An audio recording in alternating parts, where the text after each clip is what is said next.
নমস্কার বন্ধুরা, শুক্লার পাঁচ মিশালিতে সবাইকে স্বাগত জানিয়ে আজ আবার একটি রেসিপি আপনাদের কাছে শেয়ার করছি। ট্যাংরা মাছ আমরা অনেক রকমভাবেই রান্না করে থাকি। একবার হলেও ট্যাংরা মাছ এইভাবে রান্না করে দেখুন, আশা করি আপনাদের ভালো লাগবে। আর গরম গরম ভাতের সাথে এই ট্যাংরা মাছের ঝোল কিন্তু খেতে ভীষণ ভালো লাগে।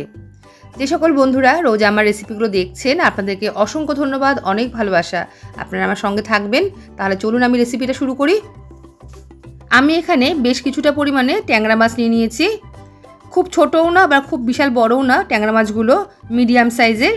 খুব ভালো করে গরম জল দিয়ে ধুয়ে নিয়েছি, তার ফলে মাছের গায়ে যে লালা ভাবটা থাকে সেটা কিন্তু কেটে যায়। দিয়ে দিলাম সামান্য নুন আর দিয়ে দিলাম সামান্য হলুদ। এবার দিয়ে দেব 1 চামচ মতো সর্ষের তেল। আমি আগেও বলেছি ট্যাংরা মাছ রান্না করার সময় একটু গায়ে সর্ষের তেল মাখিয়ে নেবেন, তাহলে কিন্তু মাছ ভাজার সময় বেশি ফুটবে না। মাছগুলোর গায়ে নুন, হলুদ আর তেল মাখিয়ে 5 থেকে 7 মিনিটের জন্য আমি রেখে দেব।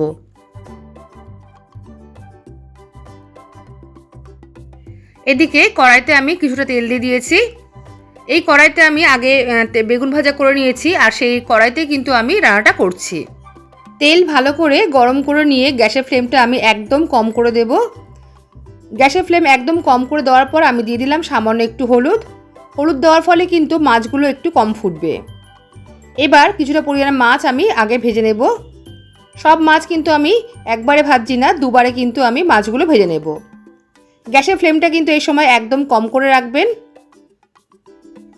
আর ট্যাংরা মাছ ভাজার সময় তেলের পরিমাণটা কিন্তু একটু কম দেবেন, তাহলে কিন্তু বেশি তেল ছিটকাবে না। আর একটাও কথা বলবো বন্ধুরা, মাছের গায়ে তেল মাখালেও বা হলুদ দিলেও কিন্তু ট্যাংরা মাছ অনেক সময় ফুটতে থাকে, তো আপনারা কিন্তু একটু সাবধানে মাছগুলো ভাজবেন। দেখুন এই মাছগুলো আমার ভাজা হয়ে গেছে, আমি তুলে নিচ্ছি। ট্যাংরা মাছ কিন্তু খুব কড়া করে ভাজবেন না, তাহলে খাওয়ার সময় খেতে কিন্তু ভালো লাগে না, একটু শক্ত টাইপের হয়ে যায়। বাকি মাছগুলোও কিন্তু আমি একইভাবে ভেজে নেব। রেসিপি দেখে আপনাদের যদি ভালো লেগে থাকে অবশ্যই লাইক, কমেন্ট, শেয়ার করবেন আর চ্যানেলটি সাবস্ক্রাইব করে আমার পাশে থাকবেন। পাশে থাকা বেল বাটনটা অবশ্যই ক্লিক করবেন, সঙ্গে অল বাটনটাও ক্লিক করে দেবেন, তাহলে যখন নতুন কোনো রেসিপি আমি আপলোড করব সবার আগে আপনার কাছে নোটিফিকেশান পৌঁছে যাবে। আর বন্ধুরা এখন একটা হাইপ অপশান আসছে, প্লিজ কাইন্ডলি আপনারা একটু হাইপ করে দেবেন। এবার একটা মশলা আমি আগেই বানিয়ে রেখেছিলাম, তার জন্য মিক্সিং জারের মধ্যে আমি প্রথমে দিয়ে দেবো 1 টেবিল স্পুন মতো সাদা সর্ষে বা হলুদ সর্ষে।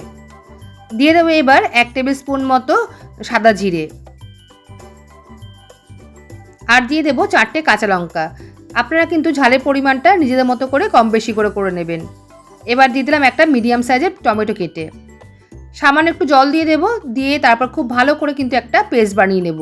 রান্নার আগে সমস্ত উপকরণ যদি হাতের সামনে গুছিয়ে নিয়ে বসা যায়, তাহলে কিন্তু রান্নার সময় অনেকটাই বেঁচে যায়। এবার মাছ ভাজার তেলের মধ্যে আমি দিয়ে দিলাম 1/4 টিস্পুন মতো কালো জিরে ফোড়ন। কয়েক সেকেন্ড একটু নাড়াচাড়া করে নিলাম।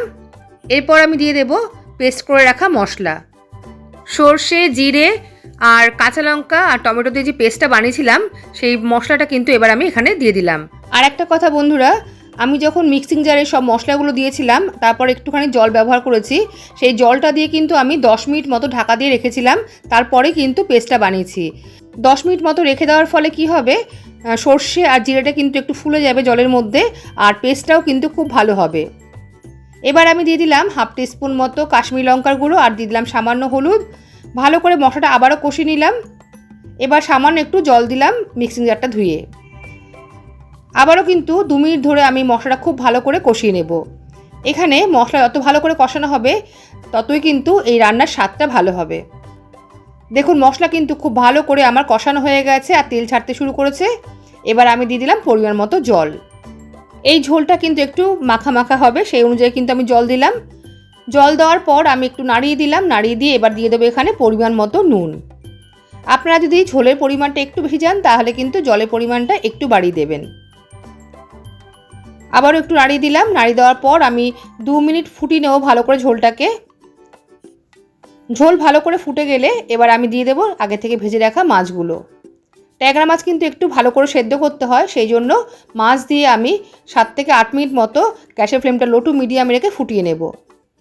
এভাবে মশলা বানিয়ে আপনারা একবার ট্রাই করে দেখবেন, খেতে কিন্তু অসাধারণ হয়। ভাত দিয়ে খেতে ভীষণ ভালো লাগে। দেখুন ঝোলটা কিন্তু ভালো করে ফুটে গেছে। এইভাবে আমি 7 থেকে 8 মিনিট ভালো করে ফুটিয়ে নিলাম।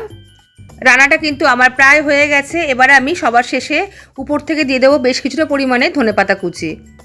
ধনেপাতা কুচি দিলে কিন্তু এর স্বাদটা আরও বেশি ভালো লাগে, একটা সুন্দর ফ্লেভার আসে। এবার কয়েক সেকেন্ড ফুটিয়ে নিয়ে গ্যাসের ফ্লেমটা আমি এবার অফ করে দেব। তাহলে বন্ধুরা তৈরি হয়ে গেছে জিরে সর্ষে বাটা দিয়ে ট্যাংরা মাছের ঝাল। খেতে কিন্তু অপূর্ব স্বাদ হয়, আপনারা একবার ট্রাই করে দেখবেন। তাহলে আজকে রেসিপিটা আপনাদের কাছে কেমন লাগলো অবশ্যই কিন্তু লাইক কমেন্ট করে জানাবেন। আজ এই পর্যন্তই, আসবো আবার অন্য কোনো রেসিপি নিয়ে। সবাই ভালো থাকবেন, সুস্থ থাকবেন। সবাইকে আজকের মতো টাটা।